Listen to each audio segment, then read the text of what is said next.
Hello bankers, very good evening. स्वागत है आप सभी का हमारे official YouTube channel GIB CIB वाला पर। रात के 8:30 हो चुके हैं और मैं आपके लिए हमेशा की तरह, डेली की तरह सीआईबी एबीएफएम से संबंधित इंपॉर्टेंट टॉपिक सीरीज में एक इंपॉर्टेंट टॉपिक लेकर हाजिर हूं। आज के दिन हम नए मॉड्यूल की शुरुआत कर रहे हैं। आज मॉड्यूल सी का डिस्कशन शुरू करेंगे और बहुत ही बेसिक बात का हम यहाँ पर डिस्कशन करने जा रहे हैं। तो जो टॉपिक है वो है आपका कॉर्पोरेट वैल्यूएशन से संबंधित। आज के दिन हम उन अप्रोचेस के बारे में बात करेंगे जो कि कॉर्पोरेट वैल्यूएशन से जुड़े हुए हैं और जिन्हें इंटरनेशनल वैल्यूएशन स्टैंडर्ड 105 के तहत बोल सकते हैं कि बेस्ट मेथड के तौर पर माना गया है कॉर्पोरेट वैल्यूएशन। कॉर्पोरेट वैल्यूएशन क्या होता है, डिफरेंट टाइप्स ऑफ वैल्यूज क्या होती हैं, आज के सेशन में इन सारी बातों पर हम फोकस करने जा रहे हैं। तो आप सभी साथी बैंकर्स का स्वागत है, मोस्ट वेलकम। ये सेशन आपके लिए डेली रात को 8:30 बजे आता है। आज भी और आने वाले दिनों में भी आपको लगातार इंपॉर्टेंट टॉपिक्स मिलते रहेंगे। तो आज क्लास की शुरुआत कर रहे हैं अप्रोचेस ऑफ कॉर्पोरेट वैल्यूएशन। सबसे पहले जानना जरूरी है कि कॉर्पोरेट वैल्यूएशन होता क्या है, ठीक है। उसके बाद हम समझेंगे टाइप्स ऑफ वैल्यूज और फिर हम जानेंगे अप्रोचेस क्या है वैल्यूएशन से संबंधित। Corporate valuation is the process of determining the value of a company entity and it is most commonly used in the context of financial industry।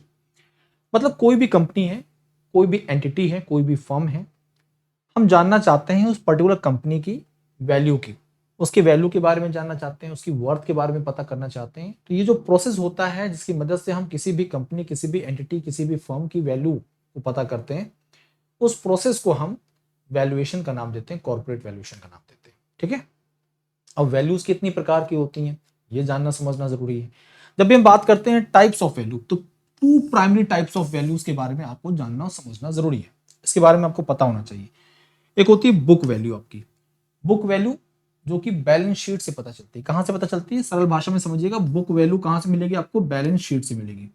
तो book value can be described as the value of an asset और the complete business entity established by the books और the financial of the company. तो company की जो भी financial है, उसकी जो बुक्स हैं, उसकी मदद से हमें किसी कंपनी, उसके एसेट्स के बारे में पता चलता है।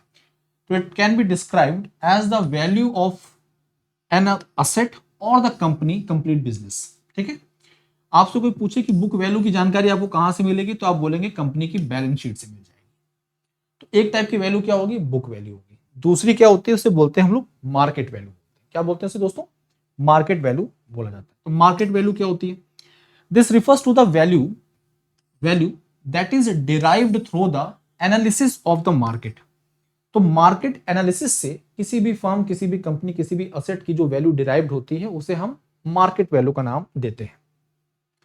आपने मार्केट कैपिटलाइजेशन के बारे में सुना होगा। Market capitalization of a company often known as the number of outstanding share. Market में उस कंपनी के जो भी आउटस्टैंडिंग शेयर्स हैं और उसकी जो शेयर प्राइस है उससे मल्टीप्लाई कर दीजिए तो आपको मार्केट कैपिटलाइजेशन के बारे में पता चल जाएगा। किसी कंपनी के मार्केट में कितने आउटस्टैंडिंग शेयर्स हैं और शेयर प्राइस क्या है, दोनों को मल्टीप्लाई करके जो वैल्यू सामने आ रही है उसे आप मार्केट कैपिटलाइजेशन का नाम देते हैं, ठीक है। तो 2 टाइप की वैल्यूज क्या है, बुक वैल्यू है और मार्केट वैल्यू है। ये दोनों आपको पता चल गई। बुक वैल्यू आप कैसे पता चलती है, बैलेंस शीट से पता चलती है। मार्केट वैल्यू मार्केट एनालिसिस से पता चलती है। जनरली अगर हम मार्केट कैपिटलाइजेशन की बात करें तो किसी भी कंपनी के जो आउटस्टैंडिंग शेयर्स हैं उसकी शेयर प्राइस से मल्टीप्लाई कर दीजिए, आपको मार्केट कैपिटलाइजेशन के बारे में पता चल जाएगा, ठीक है दोस्तों।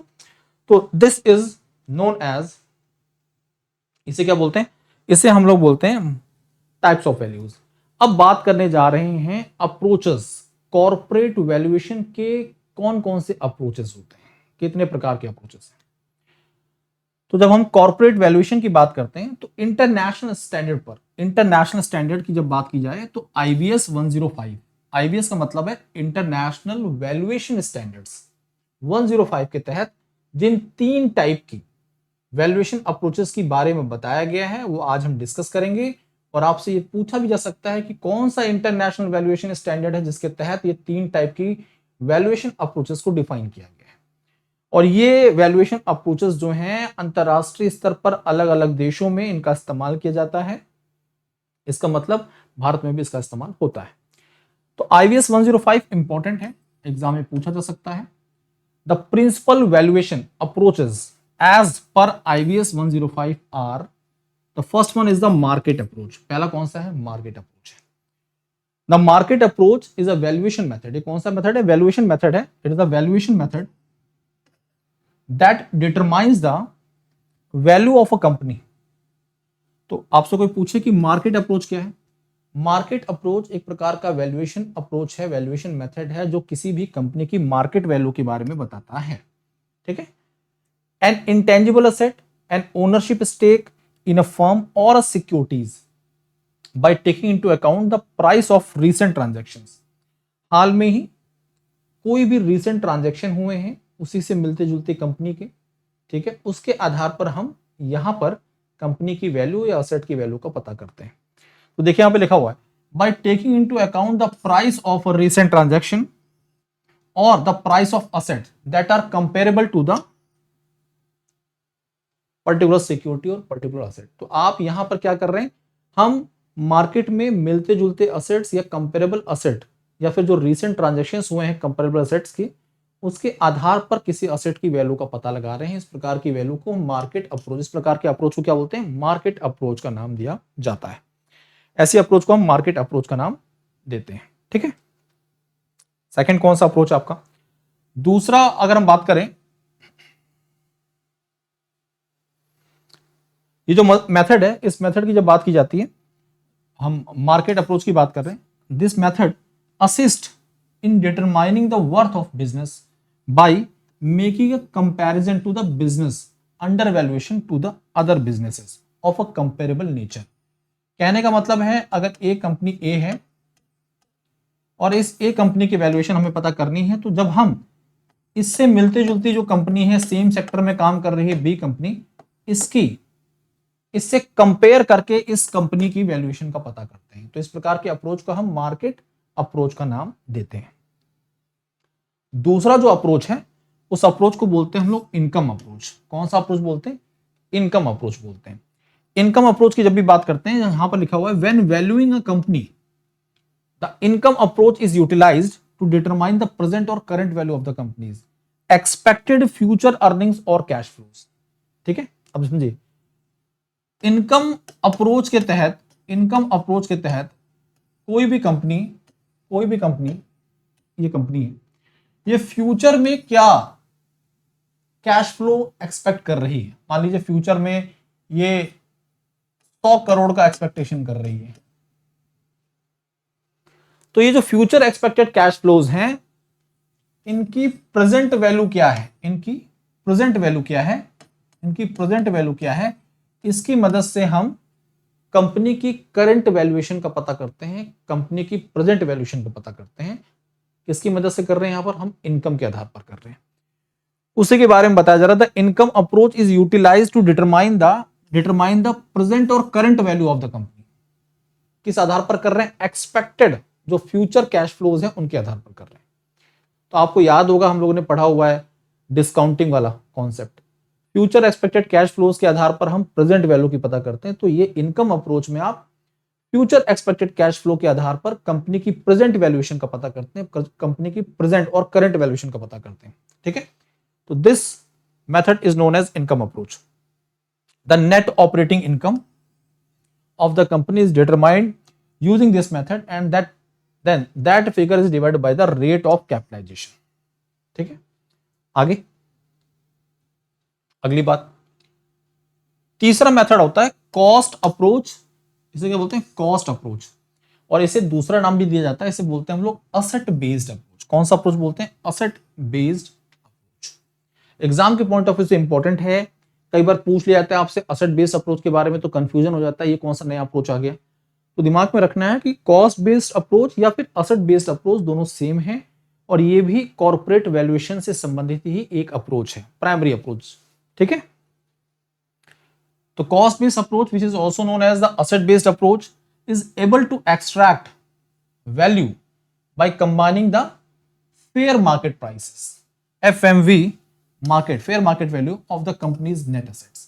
अब कोई भी कंपनी है, इसके पास जो भी असेट्स हैं, इन असेट्स की, टोटल असेट्स की जो भी फेयर मार्केट वैल्यूज होंगी उसको कंबाइन करके आप कंपनी की वैल्यूएशन का पता कर रहे हैं। इसे बोलते हैं कॉस्ट बेस्ड अप्रोच या फिर असेट बेस्ड अप्रोच। तो कंपनी के पास जो भी नेट असेट्स हैं उनकी फेयर मार्केट वैल्यूज को कंबाइन करके आप कंपनी की वैल्यूएशन का पता करते हैं। This method is also known as the asset based approach और असेट्स माइनस लायबिलिटीज वाला कॉन्सेप्ट आप जानते हैं।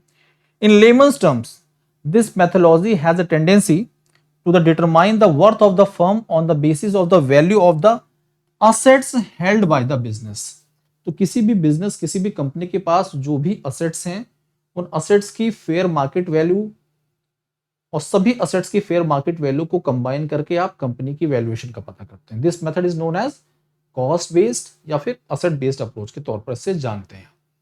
तो आज के इस सेशन में आपने क्या जाना? आज के सेशन में आपने दो टाइप की वैल्यू, कॉर्पोरेट वैल्यूएशन क्या होता है, दो प्रकार की वैल्यू है, एक बुक वैल्यू, एक मार्केट वैल्यू। तीन टाइप के अप्रोचेस हैं जो कि IBS 105 के तहत बताए गए हैं। कौन कौन से अप्रोचेस हैं इनके बारे में आपको जानकारी दे दी गई है। ठीक है, मार्केट अप्रोच है, इनकम अप्रोच है और कॉस्ट बेस्ड या असेट बेस्ड अप्रोच है। एग्जाम में इस प्रकार के स्टेटमेंट बेस्ड क्वेश्चंस पूछे जा सकते हैं आपसे। आप जानते हैं CIB एग्जाम को क्लियर करने का वन स्टॉप सॉल्यूशन क्या है। तो जब भी हम CIB एग्जाम की बात करें, CIB महापैक वन स्टॉप सॉल्यूशन है। 6 मंथ की जो वैलिडिटी है वो आपके लिए 3499 में अवेलेबल है। कितने में? 3499 में अवेलेबल है। 1 ईयर का जो वैलिडिटी है, 1 ईयर का सब्सक्रिप्शन जो है वो 4999 में आपके लिए उपलब्ध है। और जो 24 मंथ का सब्सक्रिप्शन है वो आपके लिए 6999 में अवेलेबल है। कितने में? 6999 में आपके लिए अवेलेबल है। ठीक है, तो ये इसलिए महत्वपूर्ण है, इसलिए वन स्टॉप सॉल्यूशन है। इसके पीछे कारण ये है क्योंकि इसके अंतर्गत आपको मिलते हैं 15+ बैचेस, 4 मेन पेपर और इलेक्टिव पेपर साथ में, mock test, quizzes, doubt solving session, ये सब। Goal CIB foundation plus MCQ batch मात्र 2499 में अवेलेबल है। और इंडिविजुअल बैचेस की जब हम चर्चा करते हैं तो ये आपके लिए 999 में अवेलेबल है। ठीक है, कितने में? 999 में आपके लिए अवेलेबल है। ठीक है दोस्तों, तो इस तरह से आप हमारे इस प्लेटफॉर्म से जुड़कर, हमारी टीम के साथ जुड़कर अपने CIB एग्जाम क्लियर कर सकते हैं। This is my Telegram channel है GIB_CIB बाय भास्कर सर। इसके साथ जुड़िए, कोई दिक्कत, कोई परेशानी बेफिक्र होकर साझा करिए। आज के लिए अभी के लिए इतना ही। Thank you, take care, wish all the best.